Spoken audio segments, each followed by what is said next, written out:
네, 5월 28일 수요일입니다. 비트코인 108,000달러 나사 이번 주 첫 장 열렸는데 플러스에도 비트코인은 추가 상승 못하고 있습니다. 라스베가스 행사 시작되었고 27일에서 29일까지 3일에 걸쳐서 진행이 되고요. 그나마 이더리움이 2,600달러 플러스 3% 반등이 좋습니다. 비트코인 고점 도달의 낙수 효과로 자금이 이더리움으로 내려가고 있고 본격적으로 3,000달러 돌파해버리며 알트 불장 초입이 시작이 될 수가 있고요. 2017년 초 연중 금리 인상 구간에서도 나사 잘 오르는 배경에 코인 또 열풍이 불어니까 알트코인 폭등한 적 있습니다. 리플도 4,900원 20배 이상 상승을 했었고요. 트럼프 미국 정부 포함 기관들 매수로 펌핑이 오고 있는 건데 연준 4% 고금리 구간에서도 알트 불장은 올 수가 있습니다. 대신 21년처럼 1년 2년 걸쳐서 상승한 게 아니라 급하게 올랐다 급하게 빠질 수 있는 움직임이 예측이 되고요. 리플, 솔라나, 도지, 에이다는 횡보 지속 중입니다.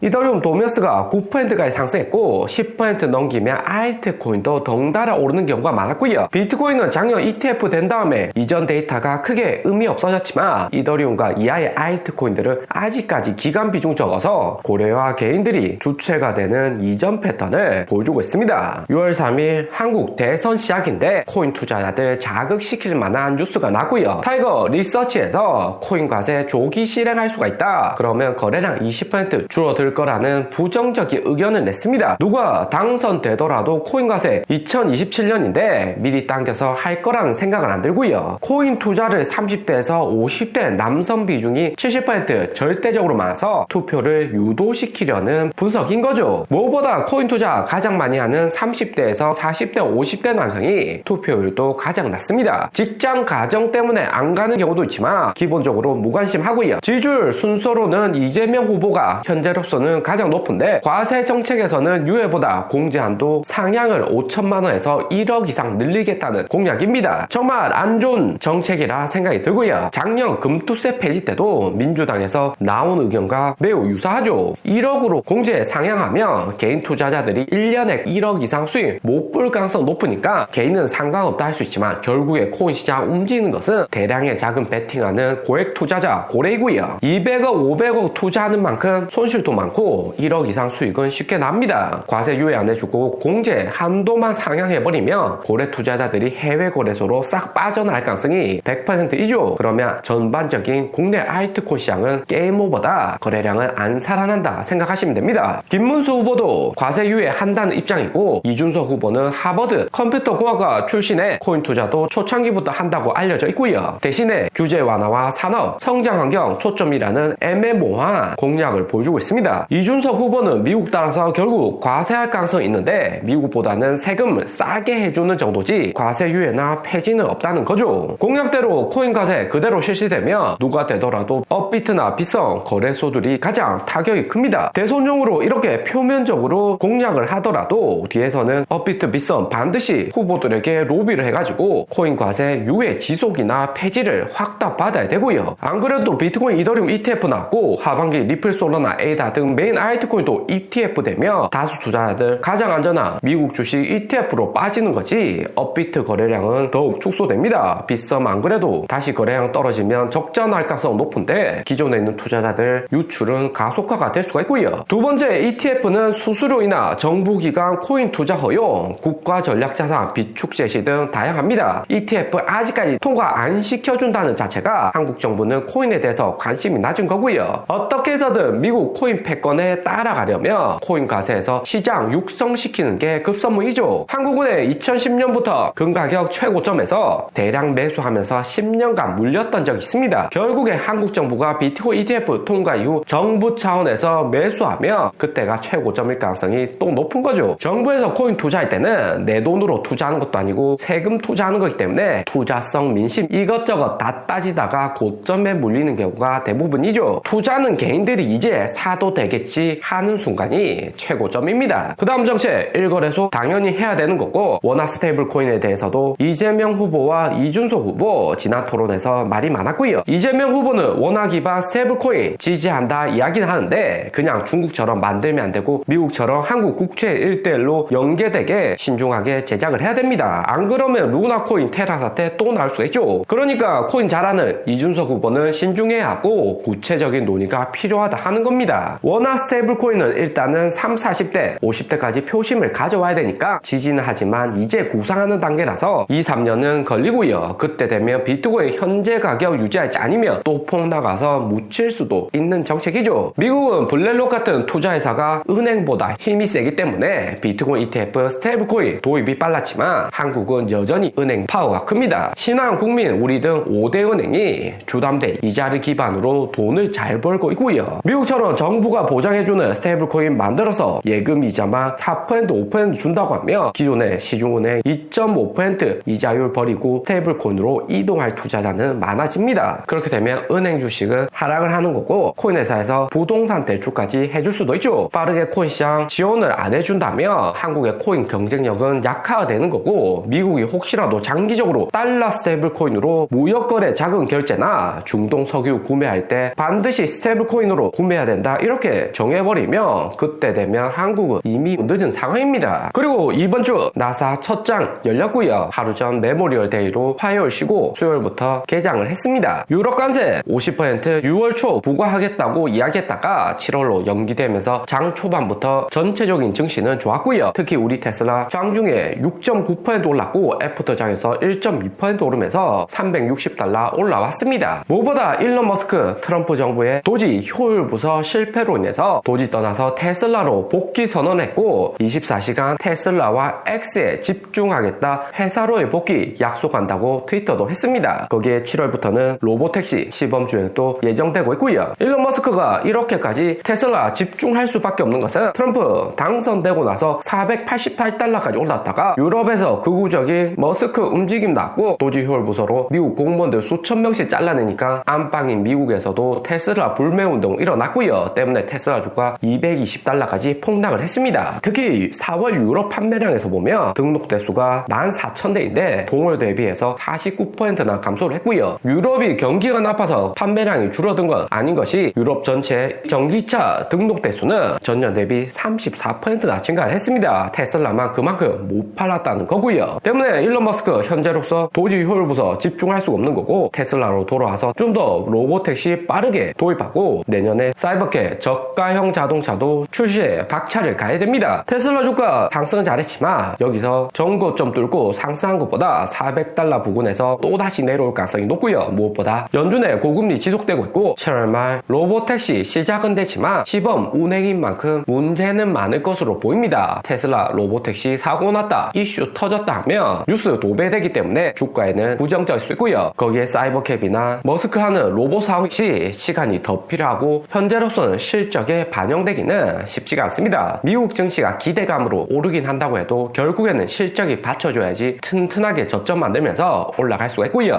테슬라도 이번에 상승했다 다시 떨어지면 또다시 단타 매수기에다 볼 수가 있죠. 그리고 새벽 동안 트럼프 미디어 재단에서는 비트코인을 $25억 규모로 자금 조달한다고 이야기를 했습니다. 그러니까 트럼프 미디어 주가 마이너스 10%나 폭락을 했고요. $15억 트럼프 미디어 주식 판다고 해서 가격이 하락한 거고 나머지 $10억 전환사채 발행을 한다는 겁니다. 마이클 셀러 스트래터지처럼 장기적으로 비트코인을 많이 들고 있어야지 주가 방어가 확실하다는 점 이번에 제하기를 한 거고요. 그리고 최근 이더리움 가격 $2,600 상승하고 있는데 미결제 약정 볼륨에서 작년 11월부터 2월까지 여기 고점을 갱신하는 선물 비중이 급증을 하고 있습니다. 선물 볼륨이 늘어난다는 것은 그만큼 가격 상승에 대한 기대감이 높다는 거고 세력들 큰 손들이 이더리움의 비중을 늘리고 있습니다. 이더리움 가격이 급등하기 위해서는 현물 매수도 필요하지만 선물에서 이런 기대감 미리 반영하는 게 필요하고요. 이더리움 오르면 결국에는 이더리움과 연계된 이더리움 클래식 가격도 상승할 것으로 예상이 됩니다. 현재 120선 아래 25,000원 저평가된 상태인데 다시 한 번 더 4번이나 못 뚫었던 5만원 고점을 뚫으러 갈 수가 있고요. 오늘의 영상은 여기까지입니다. 좀 더 디테일한 투자 정보가 필요하신 분들은 커뮤니티로도 자료가 공유되니까 멤버십 가입과 구독 부탁드립니다. 감사합니다.